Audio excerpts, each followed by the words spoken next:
guys, so I know the RZR hasn't been on the channel in a while. There is a reason. As you can see, it's in pieces.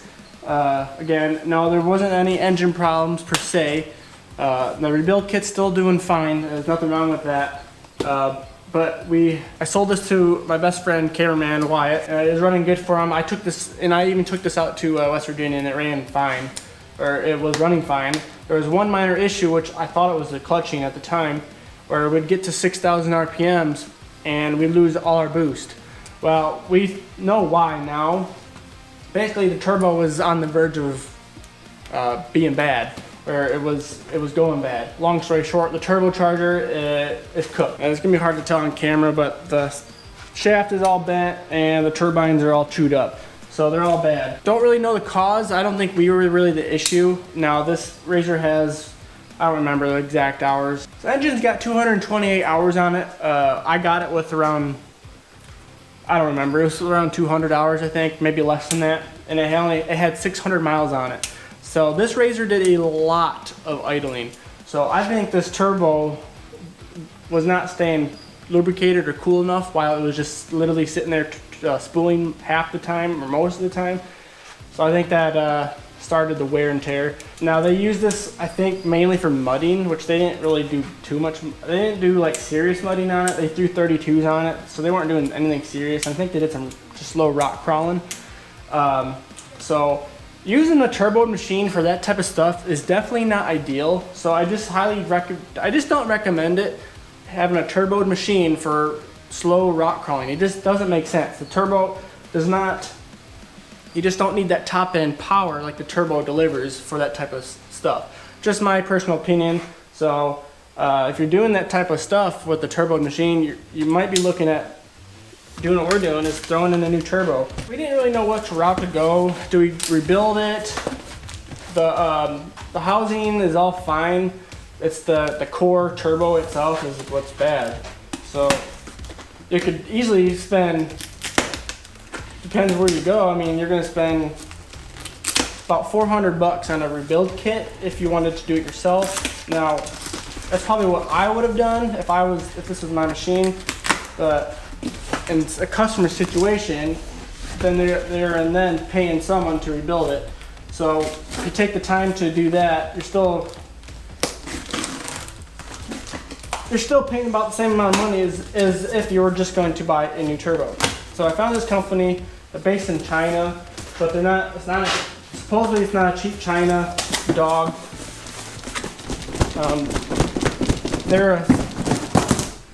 They are a turbo company. They're called Polaris. They make turbos for RZRs. I think that's the only side-by-side they do. They don't do Can-Am. They make tons of turbos for vehicles. So took a chance on them. So we bought this. Basically, it's a core turbo. It's all pre-built, it's all balanced and everything. We just got to put it in our own housing. So I felt comfortable. I felt way more comfortable doing that for a customer than rebuilding it, because I'm new to the turbo game. I'm not a professional by any means when it comes to turbos. So that's what we did. We bought a turbo core. That's what I'm gonna call it, the core. I don't know what else you call it. Literally the guts, pre-built already. And yeah. So we just gotta slip it in our OEM housing and go from there. And they also sell complete turbos. They also sell the housings and everything. So we'll see how this is. Yeah, everything looks good. Have to clean up some styrofoam though. Make sure that's all out of there. Yep, it's all pre-balanced already and everything looks pretty good. All right, so here is the old core, the old turbo, the OEM one. I can see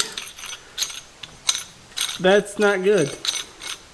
So, don't know how long it was bent. I don't think it was really bent that long. So anyways, we're just gonna slap this new one in. We're gonna clean it up a little bit, make sure everything's good over there, but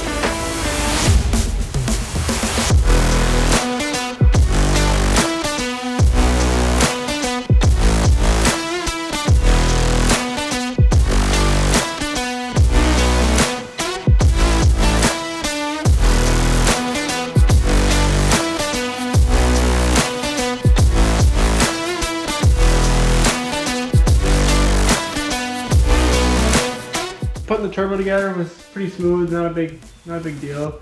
So now we're just gonna put it back on. This should be fairly simple as well. I just gotta bolt on the manifold and then bolt the turbo down to the bracket. And we'll give it a little test run. We'll start it up and give it a little test, let it lubricate before we get too serious with it, make sure everything's working fine. I mean, I got it all cleaned up. It free spins. I did a little free spin test on it. Everything's free spinning inside the turbo, so.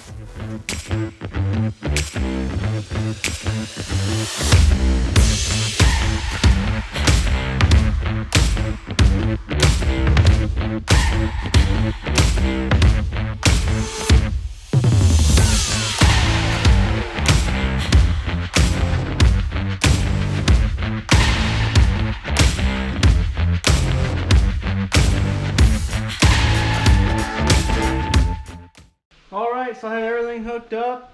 Now it's time to see if it's gonna work. So, all right, first test run.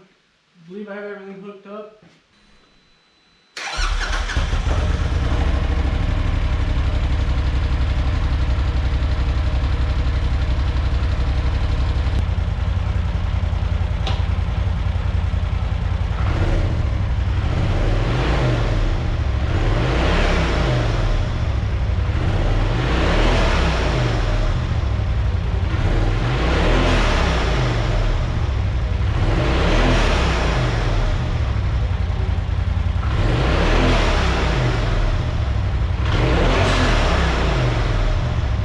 One thing I've noticed now, the blow foul on this thing squeaked so loud.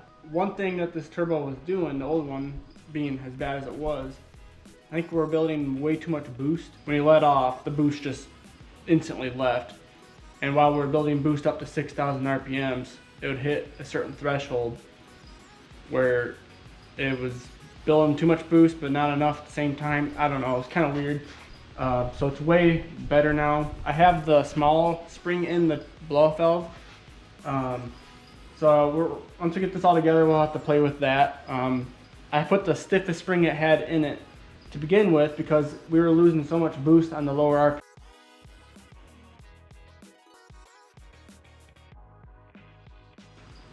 So anyways, it sounds so much better. So we'll finish putting this on. I'm gonna attempt to put the cage on myself.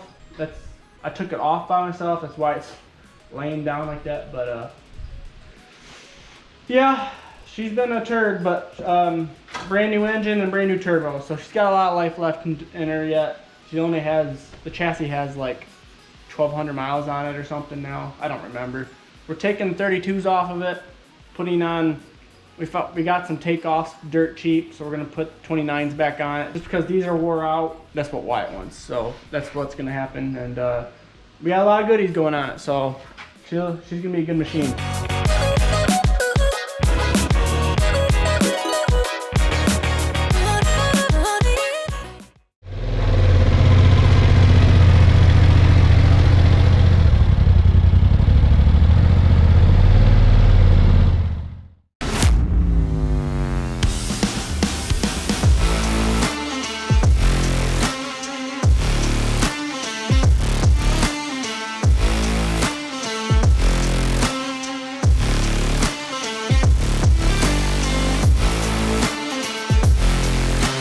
Cole's first rip on the 450. You're gonna make me want my dirt bike back. It's so much fun. When it left the first time. Yeah. Once I got the sport quad back, I was instantly bored. I was like, I need my dirt bike back again.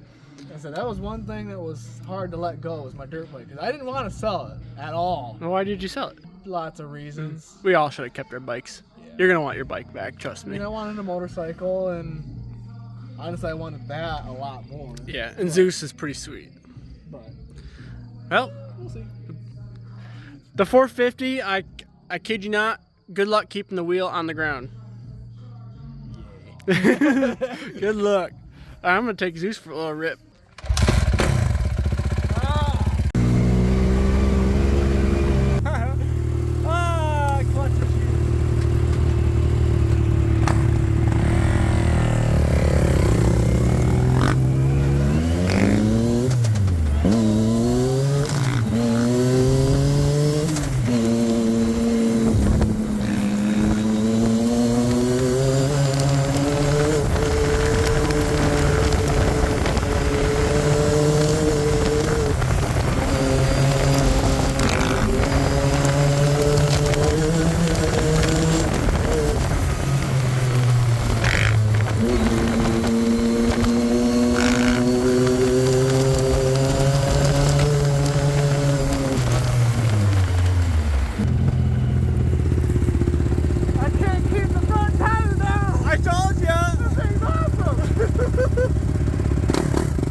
scrub or what?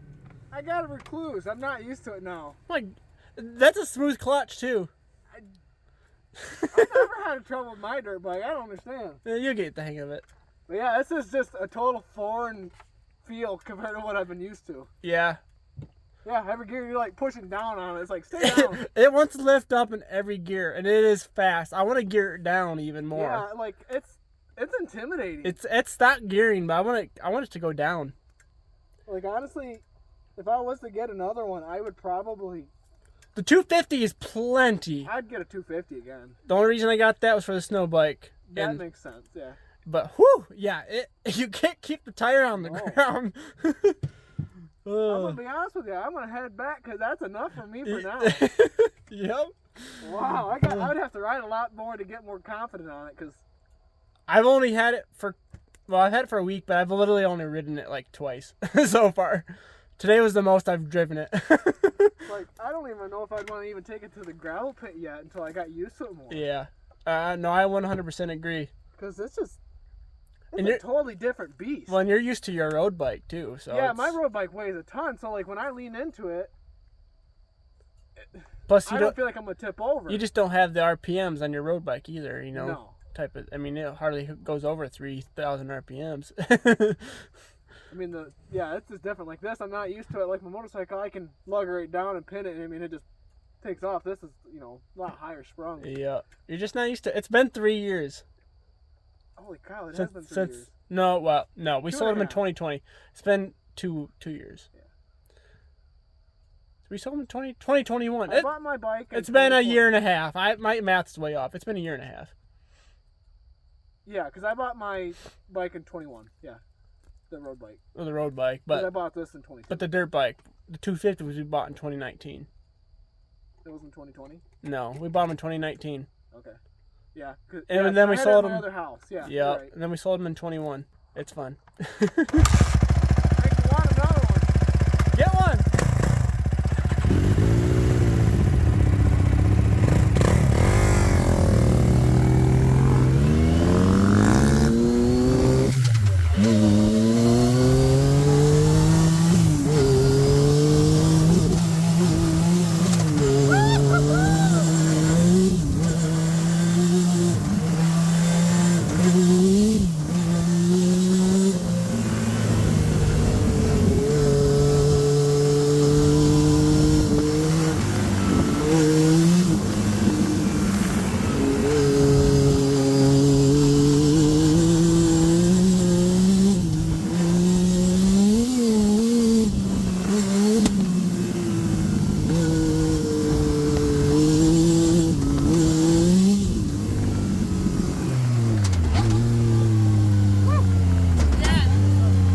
Neutral's a little tricky. Yeah, you gotta keep blipping it.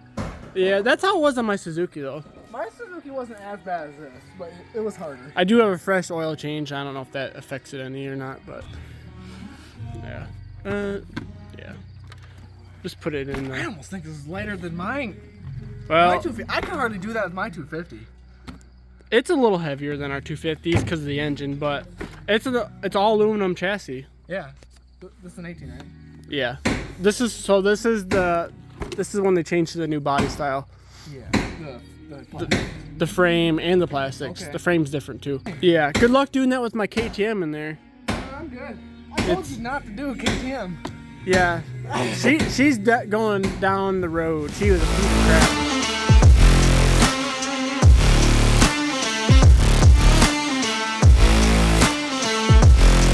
Sounds like we need to go in business with each other.